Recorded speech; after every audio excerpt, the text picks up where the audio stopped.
Right now, somewhere in your bathroom or kitchen, there is probably a row of bottles, vitamins you bought because someone told you they were good for you. Vitamin D, calcium, iron, maybe zinc, maybe B12.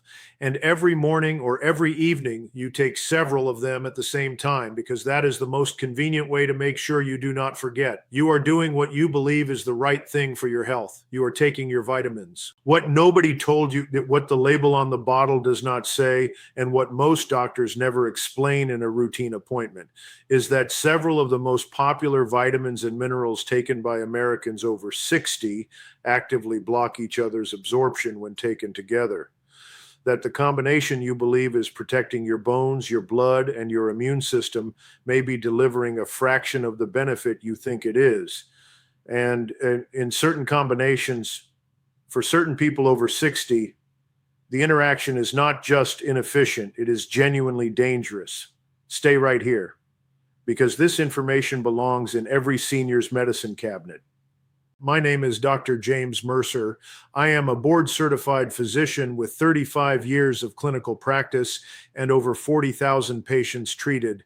I have sat across from patients who were taking 6, 8, sometimes 10 supplements daily with complete sincerity and no guidance whatsoever on which ones were canceling each other out or creating conditions inside their bodies that their physicians were then diagnosing as entirely separate medical problems. This is one of the most common and most invisible sources of nutritional harm in the senior population. And today I am going to walk you through exactly which combinations are causing the most damage, the biology behind why, and precisely how to restructure your supplement routine so that everything you take actually works. Before I reveal the specific combinations, I need to explain something that changes how you think about supplements entirely. And that is the concept of absorption competition. When you swallow a vitamin or mineral supplement, it does not simply dissolve into your bloodstream and distribute evenly to every cell that needs it. It goes through a complex, multi-step absorption process that begins in the stomach and continues in the small intestine. In the lining of the small intestine, there are specialized transporter proteins, molecular doorways that pull specific nutrients from the digestive contents into the bloodstream. And here is the critical piece. Many of those transporter proteins are shared by multiple nutrients. Calcium and iron use overlapping transport pathways. Zinc and iron compete for the same doorways. Vitamin D and calcium create a combination that can overload the body's ability to regulate how much calcium actually reaches the blood. When two nutrients are competing for the same transporter at the same time, which is exactly what happens when you take them together, the one present in higher concentration tends to win. The other one gets partially excluded. The nutrient you took specifically to address a deficiency gets partially blocked by the nutrient sitting next to it in your morning supplement pile. You swallow both. You absorb much less of one than you should. And the deficiency that prompted you to take the supplement in the first place persists silently while you believe you are addressing it. After 60, this competition problem is dramatically worse than it was when you were younger. Here is why. The absorptive surface of the small intestine, the lining where all of this nutrient uptake happens, undergoes measurable structural changes with age. The villi, the tiny finger-like projections that dramatically increase the absorptive surface area of the gut wall, become shorter and less efficient. The number of active transporter proteins declines. The production of stomach acid, which is essential for releasing minerals from food and supplement matrices into their absorbable ionic forms, decreases significantly after 60. Research has established that approximately 30% of adults over 50 have some degree of reduced stomach acid production, a condition called hypochlorhydria. And without adequate stomach acid, minerals like iron, calcium, and zinc cannot be efficiently released from the compounds they are bound to in supplements, which means even less of them reaches the transporter proteins in the small intestine. What this means is simple and important. At 65, your gut absorbs nutrients less efficiently than it did at 35. You have less acid to free the minerals. You have fewer transporter proteins to move them into the blood. And when you take competing nutrients at the same time, you are adding a third obstacle to an already compromised system, the nutritional deficiencies most common in the senior population. Iron deficiency anemia, low vitamin D, insufficient calcium for bone health are in part driven by this exact scenario happening in millions of bathrooms every morning across America. Now, let me walk you through the three specific combinations that I see causing the most harm in my patients over 60, and I want you to listen to each one carefully. The first combination is calcium and iron. These two minerals are among the most commonly taken supplements by Americans over 60. Calcium for bone density, iron for energy, red blood cell production, and anemia prevention. Both essential, both frequently prescribed or recommended. And when taken together at the same time, they engage in one of the most thoroughly documented absorption competitions in nutritional science. Here is the mechanism. Both calcium and iron are absorbed in the upper part of the small intestine through a shared set of divalent metal transporter proteins. The most important of these is called DMT1, divalent metal transporter 1. DMT1 does not discriminate well between calcium ions and iron ions. It transports whichever divalent ion is present in higher concentration and available at its surface. When you take a calcium supplement, especially the most commonly used form, calcium carbonate, which is also the active ingredient in antacids like Tums, the calcium ions flood the upper intestinal environment in high concentration. The DMT1 transporters become saturated with calcium. Iron, present in lower concentration and competing for the same transport sites, gets partially excluded. The result is that calcium can reduce non-heme iron absorption by anywhere from 30 to 60%, depending on the dose of calcium and the form of iron present. Research published in the International Journal for Vitamin and Nutrition Research confirmed that calcium inhibits iron absorption through mechanisms involving the internalization of the DMT1 receptor, meaning calcium actually causes the iron transporter to be pulled back from the intestinal surface, reducing its availability. For a woman over 60 with borderline anemia who is faithfully taking her calcium and her iron supplement every morning with her coffee, she may be absorbing less than half the iron she believes she is taking.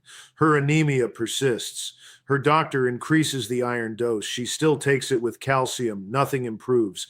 And nobody connects the dots. Now, here is what makes this particularly dangerous, specifically after 60 in a second direction.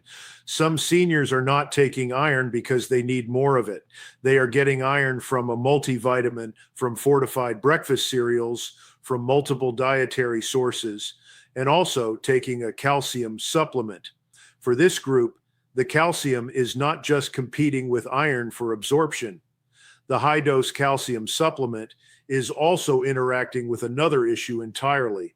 High-dose calcium supplementation in seniors, specifically the supplemental form rather than dietary calcium from food, has been associated in multiple large studies with increased cardiovascular risk. A meta-analysis published in the British Medical Journal found that calcium supplementation was associated with a 30% increased risk of heart attack.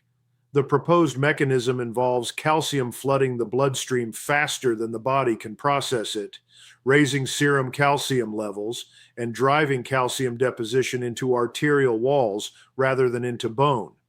The cardiovascular system receives a calcium overload signal and arterial calcification accelerates. This is the reason that a critical missing piece of the calcium and vitamin D conversation, which I will come to momentarily, is vitamin K2. But first, let me tell you what to do about the calcium-iron conflict. The solution is timing. These two minerals must be separated by at least 2 hours, ideally 4. Take your calcium supplement with dinner. Take your iron supplement at lunchtime with a glass of orange juice. Vitamin C dramatically enhances non-heme iron absorption by converting iron from its less absorbable ferric form to its highly absorbable ferrous form. The combination of iron taken at midday with vitamin C and completely separated from calcium is the single most effective change most seniors can make to their supplement routine for improving iron status. Do not take them together.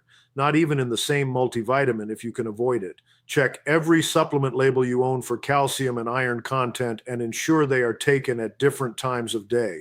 The second combination that causes serious harm in people over 60 is vitamin D taken without vitamin K2, and the danger that emerges specifically when high-dose vitamin D is combined with calcium supplementation. This is the combination that I believe represents the most widespread and least appreciated supplement safety issue in the entire senior population. Let me explain why. Vitamin D is essential. After 60, the skin produces vitamin D from sunlight with dramatically reduced efficiency, roughly 75% less efficiently than it did at 20. Vitamin D deficiency is extraordinarily common in seniors, affecting an estimated 50 to 70% of older adults, depending on the population studied. And the consequences of vitamin D deficiency in this age group are real and serious. Reduced calcium absorption from food, accelerated bone loss, increased fall risk, impaired immune function, cognitive decline, and elevated cardiovascular risk. I tell virtually every patient over 60 to take vitamin D, usually 2,000 to 4,000 IU daily, depending on their blood level. But here's what most of those patients are never told. Vitamin D's primary function in calcium metabolism is to dramatically increase the absorption of calcium from the gut. That is its main job in the digestive system. When vitamin D levels are adequate, the intestine absorbs calcium far more efficiently than when vitamin D is deficient. This is the reason doctors recommend vitamin D alongside calcium for bone health. The vitamin D helps the calcium get absorbed. But here's the problem. Absorbed calcium has to go somewhere, and where it goes, which tissues it deposits in, is regulated by a completely separate vitamin that most seniors have never heard of. Vitamin K2. Vitamin K2, specifically the form called menaquinone 7 or MK7, is the molecular traffic director that tells calcium where to go. It activates two proteins that are critical for calcium routing in the body. The first is osteocalcin, a protein produced in bone tissue that, when activated by vitamin K2, acts as a biological magnet, drawing calcium out of the blood and incorporating it into the bone matrix where it belongs. The second is matrix GLA protein, produced in arterial walls and soft tissues, which, when activated by vitamin K2, actively prevents calcium from depositing in arterial walls, kidneys, and other soft tissues where it causes damage. When vitamin K2 is insufficient, which it is in the majority of seniors eating a Western diet that contains almost no fermented foods and limited aged cheese, both of these proteins remain inactive. The calcium that vitamin D is pulling efficiently into the bloodstream from the gut has no molecular guidance system directing it to bone, and calcium that has no guidance system follows a path of least resistance. It deposits in soft tissues, in arterial walls, in heart valves, in the kidneys. This process, soft tissue calcification driven by inadequate vitamin K2 in the context of vitamin D and calcium supplementation, is the mechanism behind the cardiovascular risk associated with high-dose calcium supplementation in multiple large studies. A narrative review published in the International Journal of Endocrinology examining the synergistic interplay between vitamins D and K described this relationship clearly. Vitamin D increases intestinal calcium absorption. Vitamin K2 ensures that absorbed calcium is directed to bone and prevented from depositing in blood vessels. Without adequate K2, taking high-dose vitamin D alongside calcium supplementation may paradoxically accelerate vascular calcification in the very population trying to protect their bones. Research published in Curious documented cases of vitamin D toxicity in elderly patients presenting to emergency departments with altered mental status, with the underlying cause being hypercalcemia driven by high-dose vitamin D supplementation in patients whose kidneys were already operating at reduced efficiency. Because after 60, the kidneys lose some of their capacity to excrete excess calcium. The calcium that would have been cleared by a 35-year-old's kidneys begins to accumulate. Serum calcium rises, and at levels that produce no symptoms in a younger person, an older person begins to experience confusion, weakness, nausea, and cardiac arrhythmia. The solution here is not to stop taking vitamin D. Vitamin D deficiency is genuinely dangerous for a person your age, and the benefits of adequate vitamin D are real and well documented. The solution is to take vitamin D alongside vitamin K2 always, and to have your vitamin D blood level checked before deciding on your dose. Specifically, get a 25 hydroxy vitamin D blood test. This is a simple, inexpensive blood test available at virtually every lab. The optimal range for someone over 60 is generally considered to be between 40 and 60 nanograms per milliliter. If your level is below 30, you are genuinely deficient and supplementation is urgent. If your level is above 80, you are supplementing too aggressively and the risk of hypercalcemia begins to rise, particularly if you are also taking calcium and have reduced kidney function. If you are taking vitamin D at any dose, add vitamin K2 in the MK7 form at a dose of 100 to 200 micrograms daily. Take them together with a fat-containing meal, as both are fat-soluble vitamins that require dietary fat for absorption. And if you are also taking a calcium supplement, reconsider whether you actually need it in supplemental form or whether your dietary calcium intake plus the improved absorption driven by adequate vitamin D is already sufficient. Here is the dietary calcium reality that most supplement marketing conveniently overlooks. A cup of plain Greek yogurt provides approximately 250 milligrams of calcium. A serving of sardines with bones provides close to 350 milligrams. An ounce of aged cheese provides 200 milligrams. Dark leafy greens like kale and bok choy provide meaningful amounts. A senior who eats a reasonably varied diet that includes some dairy or fish and regularly eats vegetables may already be getting 700 to 900 milligrams of dietary calcium per day. Adding a 500 to 1,000 milligram calcium supplement on top of that, without vitamin K2 to direct the surplus calcium appropriately, may be adding more risk than benefit. Dietary calcium comes packaged with the cofactors and proteins that help the body manage it appropriately. Supplemental calcium delivered as a bolus dose does not. The third combination that I see causing consistent harm in seniors is zinc and iron taken together. This one is less well known than the calcium-iron interaction, but it is every bit as clinically significant for someone over 60 who is taking both a zinc supplement and an iron supplement, or who is taking a multivitamin that contains both. Zinc and iron are both essential trace minerals. Both become increasingly important to supplement after 60 because dietary intake tends to decline, absorption efficiency decreases, and the physiological consequences of deficiency in both are significant. Zinc deficiency after 60 drives immune dysfunction, impaired wound healing, loss of taste and smell, and cognitive decline. Iron deficiency drives fatigue, anemia, restless legs syndrome, and impaired cognitive function. Both genuinely matter for the aging body, and both are absorbed through overlapping transporter systems in the upper small intestine, specifically through DMT1 and through a shared set of zinc and iron transport proteins that exhibit competitive inhibition when both minerals are present simultaneously in high concentrations. Research has established that when zinc and iron are taken together in supplemental form at high doses, the presence of one mineral significantly inhibits the absorption of the other. The competition is dose dependent. At the doses typically present in food, where both minerals are present in small amounts embedded in complex food matrices, the competition is minimal and clinically irrelevant. But in supplemental doses, a 50 milligram zinc supplement taken alongside a 65 milligram iron supplement, the competition is real and measurable. Studies examining the effect of simultaneous high-dose zinc and iron supplementation have found reductions in iron absorption ranging from 40 to 56%, depending on the zinc to iron ratio. For a senior taking zinc for immune health and iron for anemia or low ferritin, taking them in the same glass of water at the same time is essentially undermining the purpose of both.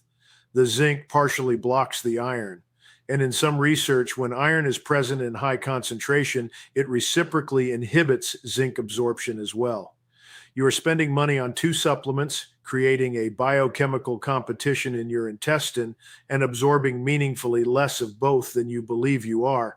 The solution is the same as with calcium and iron. Separate them by at least 2 hours. Take zinc in the morning.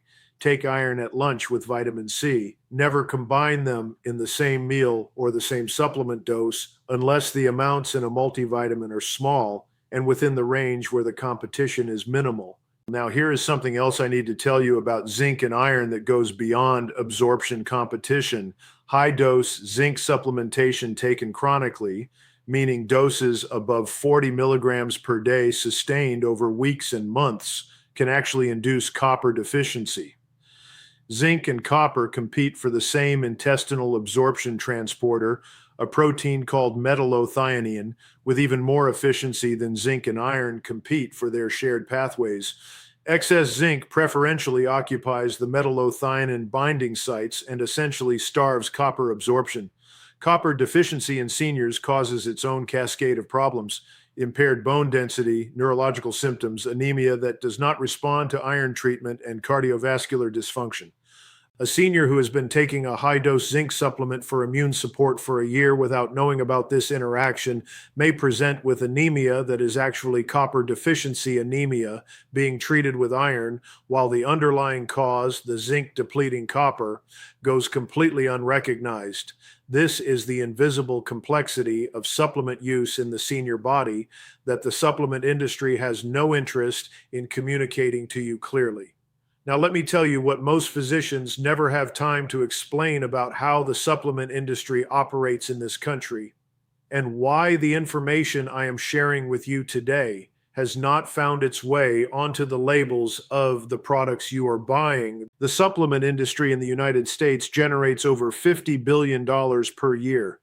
It is regulated under a framework that requires manufacturers to ensure their products are safe, but does not require them to prove efficacy before going to market. And crucially, it does not require supplement labels to include comprehensive information about absorption competition, dangerous combinations, or the specific modifications needed for an aging digestive system.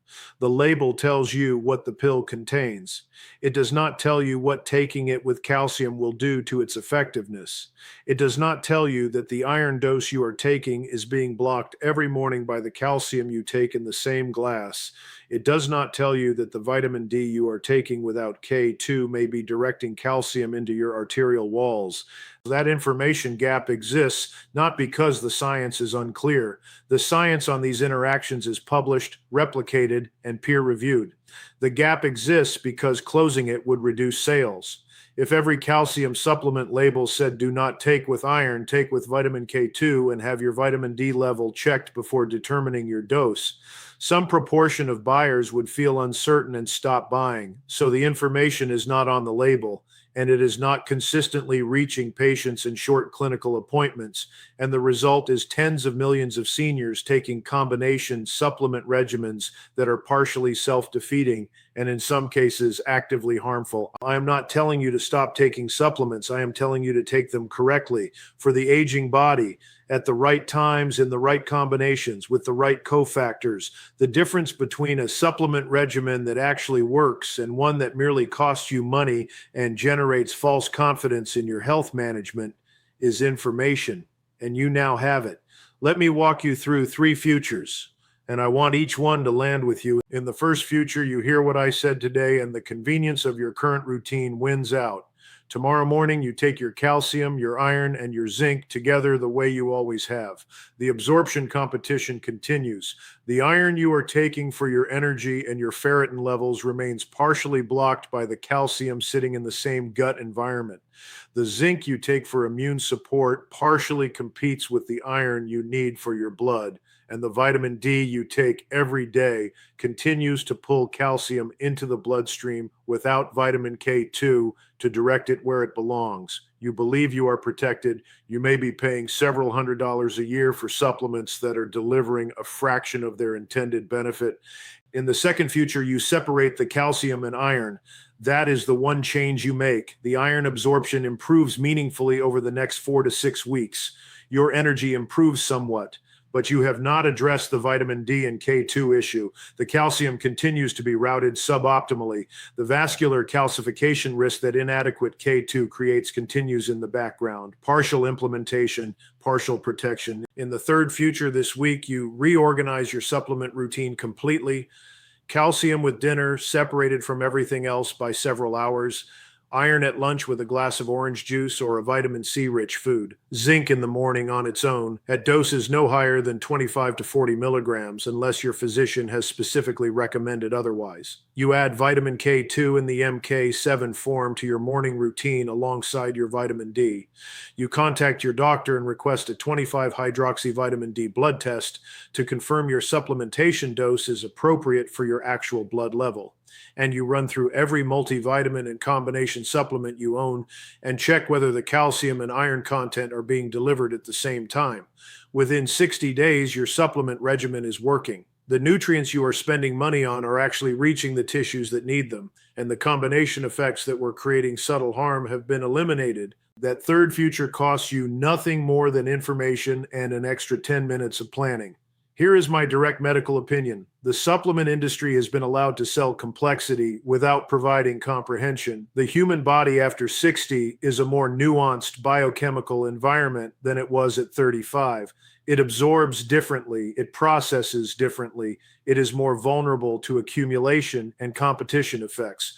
A supplement routine designed without accounting for these realities is not a health investment. It is a series of well-intentioned guesses. You deserve better than guesses. You deserve a regimen that is actually working for the body you have right now at the age you are. Before you go today, I want you to do one thing this week. Look at every supplement you take. Write down what they contain and what time of day you take them. Then tell me in the comments how many of you were taking calcium and iron at the same time, or vitamin D without K2, or high-dose zinc alongside iron. I read every comment. Your answers help me understand what this channel needs to address most. And if this gave you something genuinely important today, hit subscribe right now. Every week I come back here with the honest, specific medical information that should be reaching every person over 60 in this country. Next week I am going to reveal the specific morning symptom that most seniors experience in the first 10 minutes after waking. A symptom that is almost universally dismissed as normal aging. But that research now links to 3 distinct deficiencies that are completely reversible. You will not want to miss that one. I am Dr. James Mercer. Take those vitamins correctly. Your body is counting on you to get this right. I will see you next week.